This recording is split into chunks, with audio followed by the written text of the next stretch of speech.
All right. Well, I am back with Emily E.K. Murdoch, who just read a fantastic meet cute from her novel A Fighting Chance.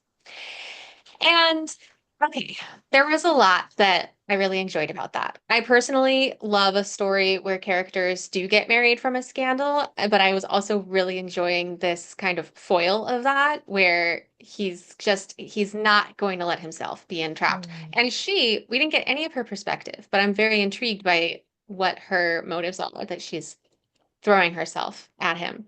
I was on mute, so you didn't hear this, but I was laughing out loud. Particularly when he was like, she must have heat stroke.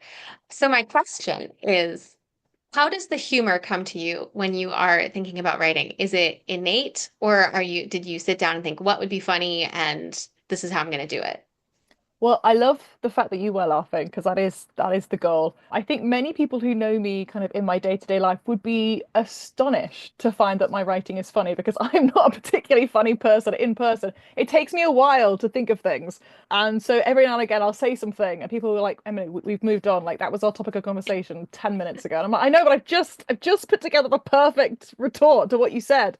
And they're like, we can't even remember what we said. But weirdly, when I'm writing, it does flow a little bit more naturally. I think because I know unconsciously that if it doesn't work, I'll catch it in the edits. So there's not so much pressure to get it perfect in the moment, which when you're speaking in a group or with friends or with a partner, there is that pressure to be funny immediately and for the line to be perfect.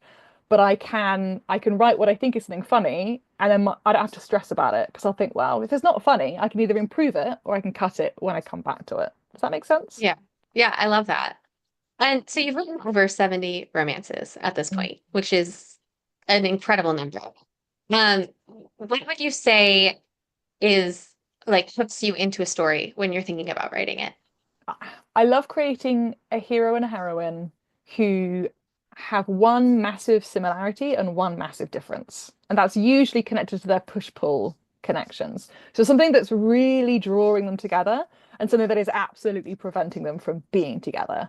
So one of the romances I wrote that I think describes this perfectly is Always the Bluestocking. So my heroine is a bluestocking. She wants to go to university. This is Regency Oxford. She's desperate to be accepted for her academic brilliance and her mind.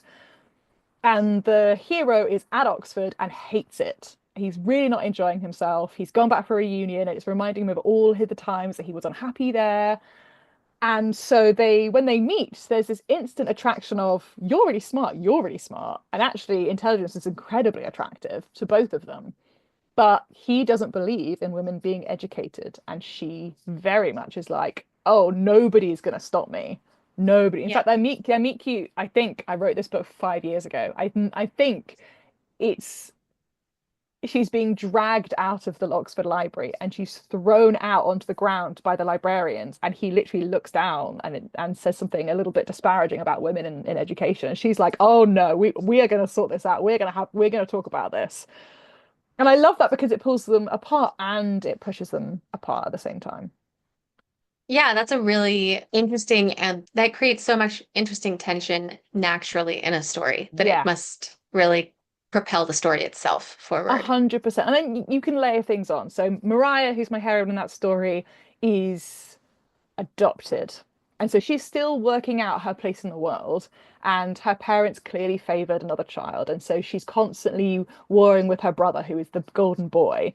And so she's always looking to do better, be the best. And so that's a big driving forward motion in her. That's not nothing to do with romance, it's all to do with identity. And then my hero is Irish in 1812 Britain, which is a complicated thing to be.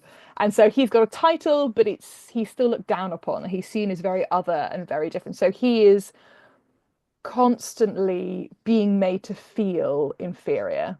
And that has given him not really an inferiority complex, but this sense that he has to be the best again. And again, this is another point of similarity, but it's coming from very different places.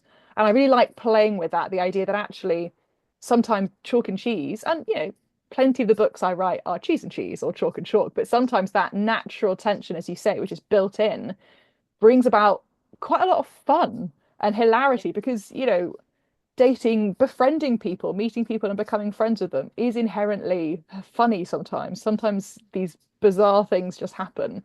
You have these wild conversations, and you suddenly realize you're completely different from someone, and you really like them.